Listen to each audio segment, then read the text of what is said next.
Sir ನಮಸ್ಕಾರ. Sir ಇದು ನೀವು ನೋಡ್ತಾ ಇರೋಂಥ ಇದು ಜಮೀನು ಚಿತ್ರದುರ್ಗ ಜಿಲ್ಲೆ ಚಳ್ಳಕೆರೆ. ಸರ್ ಚಳ್ಳಕೆರೆಯಿಂದ ನಾವು ಒಂದು 20 ಕಿಲೋಮೀಟರ್ ದೂರ ಬರಬೇಕು. ಬಳ್ಳಾರಿ ಟು ಬೆಂಗಳೂರು ಹೋಗುವಂಥ ಹೈವೇಯಿಂದ ಒಳಗಡೆ ಬಂದಮೇಲೆ ಈ ಒಂದು ಜಮೀನು ಸಿಗುತ್ತೆ. ಸರ್ ಜಮೀನಲ್ಲಿ ಬಂದ್ಬಿಟ್ಟು ನಿಮಗೆ ಒಳ್ಳೆ ಒಂದು ರೇಷ್ಮೆ ಗೂಡಿನ ಶೆಡ್ಡು ನಿರ್ಮಾಣ ಆಗಿದೆ. ಜೊತೆಗೆ ನಿಮಗೆ ಒಳ್ಳೆ ತೆಂಗುಗಳಿದೆ. ತೆಂಗು ಬಂದ್ಬಿಟ್ಟು ಒಂದು 40 ತೆಂಗಿದೆ. ಅದರಲ್ಲೂ ನಿಮಗೆ 2 TC ಮತ್ತು 2 ಬೋರ್ ಇದೆ. ಒಳ್ಳೆ ಸಬ್ಸೆಂಟ್ ವಾಟ್ರ್ ಇದೆ. ಸರ್ ಜೊತೆಗೆ ನಿಮಗೆ ಈ ಕಡೆ ಬಂದು ನೋಡಿದ ಮೇಲೆ ಸರ್ ಒಳ್ಳೆ ಎಳ್ಳಿಕಾಯಿ ಗಿಡಗಳಿದೆ. ಎಳ್ಳಿಕಾಯಿ ನಾವು ಏನು ಉಪ್ಪಿನಕಾಯಿಗೆ ಬಳಕೆ ಆಗುತ್ತೋ ಆ ಒಂದು ಗಿಡಗಳಿದು. ನೆಕ್ಸ್ಟು ನೀವು ನೋಡೋದಾದರೆ ತೆಂಗು ಒಳ್ಳೆ ಫಲ ಕೊಡುವಂಥ ತೆಂಗು. ಜೊತೆಗೆ ತೆಂಗಿಗೆ ಒಳ್ಳೆ ಬೇಡಿಕೆ ಇದೆ. ನಾವು ಹಾಗೆ ಮುಂದಕ್ಕೆ ಹೋಗೋಣ ಬನ್ನಿ. ತೋಟ ಕೆಂಪು ಭೂಮಿ, ಕಂಪ್ಲೀಟ್ ರೆಡ್ ಸಾಯಿಲ್ ಇದು. ಒಳ್ಳೆ ತೋಟ. ಜಸ್ಟ್ ಒಂದು ಸರಿ ಕಲ್ಟಿವೇಷನ್ ಆಗಿದೆ ಅಂದರೆ ಇನ್ನೊಂದು ನಿಮಗೆ ತುಂಬ ಚೆನ್ನಾಗಿ ಕಾಣುತ್ತೆ. ಕಲ್ಟಿವೇಷನ್ ಆಗಿಲ್ಲ ಅಷ್ಟೇ ಈಗ. ಸರ್ ಈ ಕಡೆ ಇನ್ನು ಮುಂದೆ ಹೋಗೋಣ. ಇಲ್ಲಿ ಒಳ್ಳೆ ರೇಷ್ಮೆ ನೋಡಿ ಕಾಣ್ತಾ ಇರೋದು, ಇದೆಲ್ಲ ರೇಷ್ಮೆ. ಸುಮಾರು ಇದೊಂದು 2.5 ಎಕರೆಗೆ ರೇಷ್ಮೆ ಹಾಕಿದ್ದಾರೆ ಕಂಪ್ಲೀಟಾಗಿ. ಒಳ್ಳೆ ತುಂಬ ಚೆನ್ನಾಗಿದೆ. ಡ್ರಿಪ್ ಮಾಡಿದಾರೆಲ್ಲ.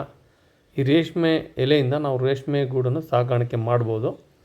ಮತ್ತು 45 ತೆಂಗಿನ ಮರ ಸಬ್ಸೆಂಟಾಗೆ ಒಳ್ಳೆ ಕಾಯಿ ಬರುತ್ತೆ. ಇನ್ನೊಂದು 15ರಿಂದ 20 ತೆಂಗಿನ ಮರದಲ್ಲಿ ಈಗ ಒಂಬಳೆ ಹೊಡಿತಾ ಇದೆ. ಜೊತೆಗೆ ನಿಮಗೆ ಕಂಪ್ಲೀಟು ಒಳ್ಳೆ ನೀರಾವರಿ ಇರುವಂಥ ಭೂಮಿ ಇದು. ಸರ್ ಸ್ವಲ್ಪ ಈ ಭೂಮಿ ಒಂದು ಮಾಲೀಕರಿಗೆ ಒಂದು ಫೈನಾನ್ಸ್ ಅವಶ್ಯಕತೆ ಇರೋದರಿಂದ ಈಗ ಈ ಜಮೀನನ್ನು ಮಾರಾಟಕ್ಕೆ ಇಟ್ಟಿದ್ದಾರೆ. ಸರ್ ಜಮೀನಿನ ಬೆಲೆ ಹೇಳೋದಾದರೆ ಸರ್ 18.5 ಲಕ್ಷ ಒಂದು ಎಕರೆ ಹೇಳ್ತಾ ಇದ್ದಾರೆ. ಕಂಪ್ಲೀಟಾಗಿ ನೀವು ನೋಡ್ತಾ ಇರ್ಬೋದು ಎಷ್ಟು ಸುಂದರವಾದಂಥ ಒಂದು ತೋಟ ಇದು. ಸರ್ 18.5 ಲಕ್ಷದಲ್ಲಿ ನಿಮಗೆ ಇದು ಬಂದುಬಿಟ್ಟು ಒಂದು 16.5 ಅಥವಾ 17 ಕೊಡಬಹುದು. ತುಂಬ ಒಳ್ಳೆ ಭೂಮಿ. ಸ್ಕ್ವೇರ್ ಇದೆ. 8 ಎಕರೆ ಪ್ರಾಪರ್ಟಿ ಟೋಟಲ್ ಆಗಿ. 2 ಪಾಣಿ ಬರುತ್ತೆ.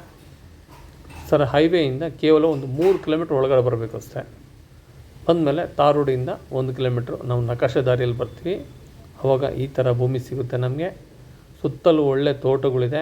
ನೀರಿಗೆ ಸಮಸ್ಯೆ ಇಲ್ಲ.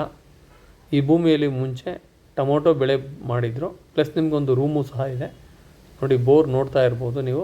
ಒಳ್ಳೆ ವಾಟರ್ ಸೋರ್ಸ್ ಇರೋಂಥ ಭೂಮಿ. 2 ಬೋರುಗಳು. ಭೂಮಿ ಎಲ್ಲ ಕೆಂಪಾದಂಥ ಭೂಮಿ ಇದು. ನಿಮಗೆ ಸಬ್ಸೆಂಟ್ ವಾಟ್ರ್ ಇದೆ.